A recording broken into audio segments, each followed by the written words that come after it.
Hi, welcome back to my channel, and I thought I would bring you into the studio for a day in the life. So it is, and I say so all the time, I gotta figure out how to not say so. I've even edited it out. If you hear me, it is what it is, because I just wanted to bring you a video about a Monday. Okay, so we've had a great weekend. My kids were over. We had a wonderful weekend. I went out with friends. We did all sorts of things, lots of energy. Watched the Oscars last night with friends again. So much so that I looked forward to my day alone in the studio. How many of you can relate? So there it is. I came back into the studio this morning with my coffee, got my apron on, decided what I'm going to do. I had a palette that was half full of paint that I had put in here from, let's say, Thursday, added to it Friday. So it was half fresh because this is a Mijello palette. It does have, here I'll grab it does have a lid. See the lid? It's got like a foam liner. It clicks on. It does pretty good keeping the paint fresh. But this is not a palette that I would necessarily finish too many paintings on. I like to have a very fresh palette to finish. But I came in this morning. The studio we cleaned it on Thursday, so it was pretty great. I embellished a print. Let me show you what that is. That's the first thing I did to use up the paint that is in here. A print, I do prints on canvas, and I embellish them. So here's a print that someone ordered. And what I've done, and I don't know if you're gonna be able to see it. Let's see, if you felt it, you'd be able to feel all the paint texture. What I do is I go in and I paint about a quarter to a third of it again, and it creates a unique piece. It's kind of like reinventing the piece. It creates a unique piece and gives it texture. So that's the first thing I did with this palette, because I like to use it up. Paint's expensive. You want to use it up. Then I decided that I wanted to work on some of the abstracts that I'm working on, which is a brand new, vulnerable thing. I think that I'm kind of an abstract landscape artist. I can see that. People have said it. I can see that completely. But to really just go into abstract has always, to me, felt like an amazing test of design and shape and color and value. And maybe it intimidated me. Maybe it intimidated me to think, can I do it? The mark making of some artists. If you're an artist, give me a comment below, because I want to know, are you like me? You go to galleries, you look at abstracts, you wonder about the mark making. Like, what were they thinking? Was there a reason?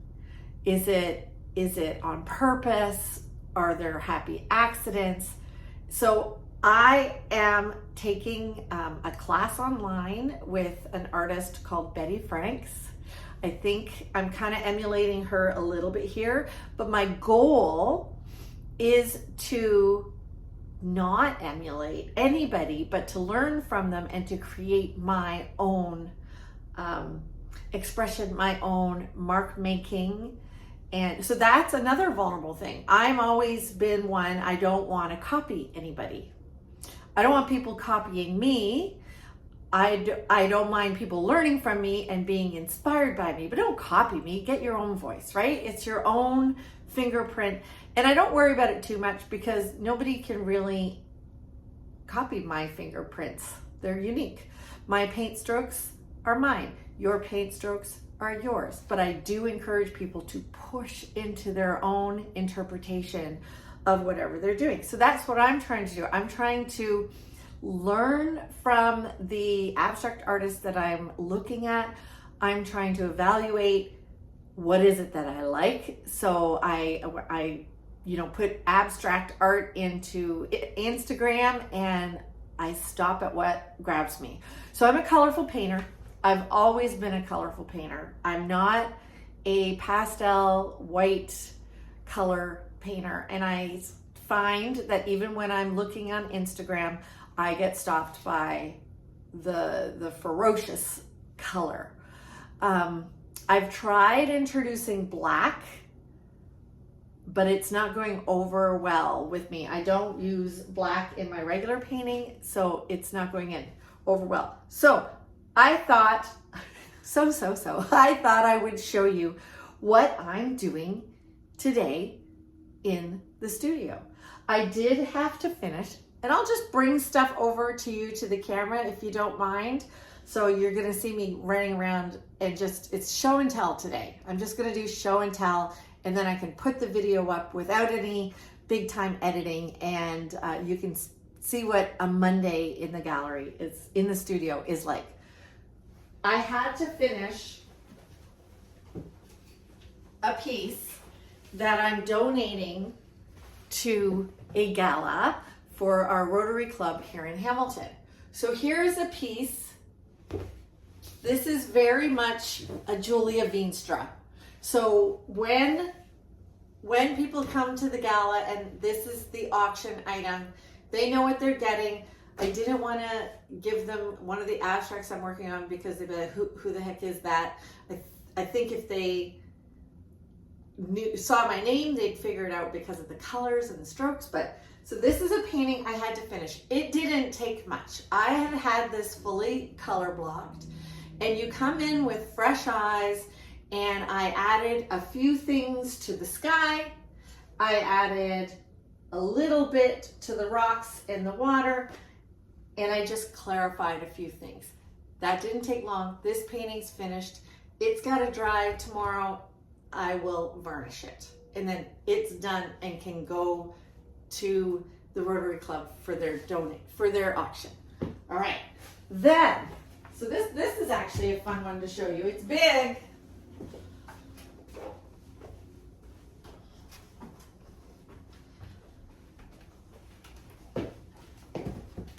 This is a painting I also finished today because it was also color blocked fully. So I got to put it back here so you can see the whole thing. All right, can you see it?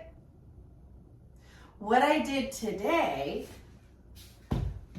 I had this boat. This boat was blue, and I turned it red. I turned it red. I added a little bit more of a light story through the top. I fixed a bit of the rocks and pulled blue, lighter blue down through. So that was a great thing. Then on my wall here, you can see, and let me turn my camera slightly, that I am working on some abstracts. So what do you think? Tell me what you think. Tell me if they're translating through the camera. Tell me if you like them. Here's one that I'm working on. And what I'm doing is simply doing the layers, and I'm going to leave them. I'm going to come back with fresh eyes. I'm using up my palette. So I'm just using color and everything that I have on my palette, and I will come back tomorrow and fix it. So I was about to clean my palette or just leave it to let it dry, but then I saw that there was still paint on the palette. And I purchased a mixed media pad of paper. So I decided, okay, this is an opportunity to go wild and just see what I can produce. So I've started 2 pieces of paper. Mixed media, it was Strathmore paper. It's good for gluing and painting and everything. So I'm going to show you the 2 pieces that I've started. Now they're not finished. I've used all the acrylics that are on my, and trying not to get them muddy, on my palette, and some crayons and some pastels. But it's the first layer. So I'm going to have to come back to them for days, I think. And this is what I am finding about these mixed media, or these abstracts. They're not coming out of me as fast as my regular paintings. My regular paintings, you know, there's something to be said for familiarity and knowing what you're doing and you know, muscle memory. But I think what I'm doing over here is going to be good for my recognized style. I think it's going to be good. It's a good challenge. So here's the first piece of paper. You know, as I look at it, I see some interesting things. I will leave this until tomorrow and I'll see what I do. And here's another piece of paper. Now, this one I'm finding pretty neat. There's some stuff that's happening right up here with layering. Let's see, there you go. Oh, there you go. Layering and picking up and scratching in. Those are all the techniques that I do not use on my regular paintings that I'm doing here. I need your thoughts on this, guys. Am I wasting my time? Am I doing okay? You know, actually, are they working all different ways? I don't know if it works that way. I think it works that way. I think it works this way. I think it works that way for sure.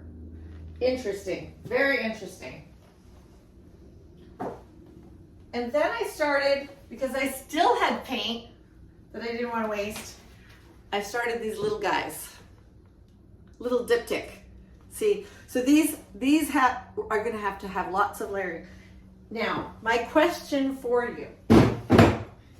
Here's another one. I'm having fun. I'm having fun. If you hate them, that's okay, but I'm having fun.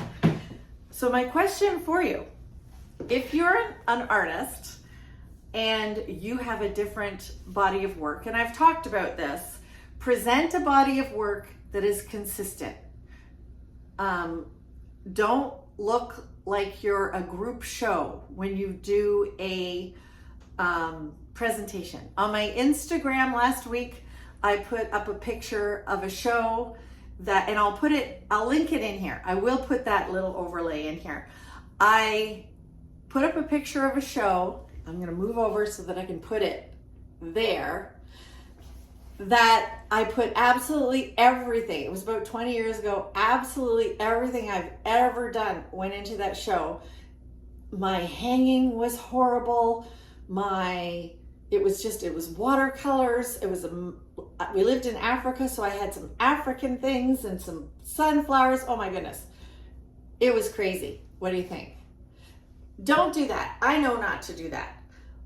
But my question is if this goes somewhere and I get good at it, is it Julia Revisited, or is it a brand new, do I do Julia something else? My maiden name, my middle name, a combination of all my children's names. I don't know. What do you think? That's the question of the day. That's where I'm going to leave this. Have a great day.